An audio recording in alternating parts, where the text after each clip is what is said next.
తిరుపతి నగరంలో బహిరంగ ప్రదేశాల్లో మద్యం తాగితే సహించేదే లేదని వెస్ట్ సీఏ మురళీమోహన్ తెలియజేశారు. శుక్రవారం రాత్రి నైట్ పెట్రోలింగ్ కార్యక్రమాన్ని నిర్వహించారు. ఈ సందర్భంగా సీఐ మురళీమోహన్ మాట్లాడుతూ దొంగతనాలు ఇటీవల కాలంలో జరుగుతున్న నేపథ్యంలో నైట్ పెట్రోలింగ్ బీట్ ను విస్తృతంగా పెంచడం జరిగిందన్నారు.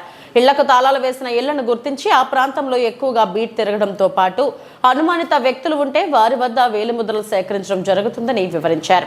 ప్రజలు కూడా ఎవరైనా అనుమానితులు ఉంటే తమ దృష్టికి తీసుకురావాలని కోరారు. దానికి తోడు మహిళలు కూడా ఎక్కువ ఆభరణాలు వేసుకుని వాకింగ్ చేసేటప్పుడు జాగ్రత్తగా ఉండాలని సూచించారు. అసాంఘిక కార్యక్రమాలను నివారించేందుకు తగిన చర్యలు తీసుకోవడం జరుగుతుందని వివరించారు.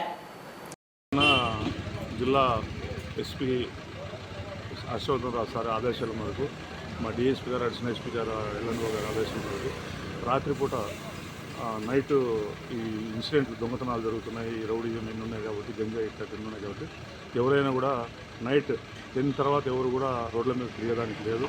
ఏదైనా ఎమర్జెన్సీ పని ఉంటే అది మెడిసిన్ కావచ్చు, లేకుంటే ఏదైనా తిరుమలకి వెళ్ళి వచ్చేవాళ్ళు కావచ్చు, ఏదైనా రైల్వే స్టేషన్ బస్ స్టాండ్ ఉంటే మీ అట్లాంటి వాళ్ళు తప్ప రిమైనింగ్ బేకార్గా రోడ్ల మీద తిరిగి రాత్రి తెల్లవారుజామున వరకు తిరుగుకుండా రోడ్ల మీద గొడవలు చేస్తే మాత్రం తీసుకెళ్లి పోలీస్ స్టేషన్లో వాళ్ళకు ఫింగర్ ప్రింట్ చెక్ చేయడం జరుగుతుంది, వాళ్ళను బైండ్ ఓవర్ చేయడం జరుగుతుంది, వాళ్ళ యొక్క హిస్టరీ చూసి వాళ్ళ పేరెంట్స్ని పిలిపించేయడం జరుగుతుంది. ముఖ్యంగా యువతకు కూడా చెప్పేది ఏమంటే మీరు ఏదైనా ఉన్నా కూడా 9-10 లోపల మీ కార్యక్రమాలు తీసుకోవాలి.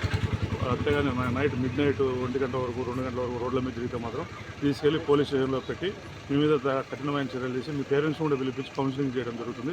అలాగే మిగతా కూడా ఎవరైనా కూడా షాప్స్ కూడా 10 గంటలకల్లా ఏదైతే హోటల్స్ ఉన్నాయో అనుమతి ఉన్నాయో వాళ్ళు తప్ప రిమైనింగ్ వాళ్ళు 10 గంటలకే షాప్స్ మూసేయాలా. 10 గంటల తర్వాత కానీ షాప్స్ ఉంటే వాళ్ళ మీద కూడా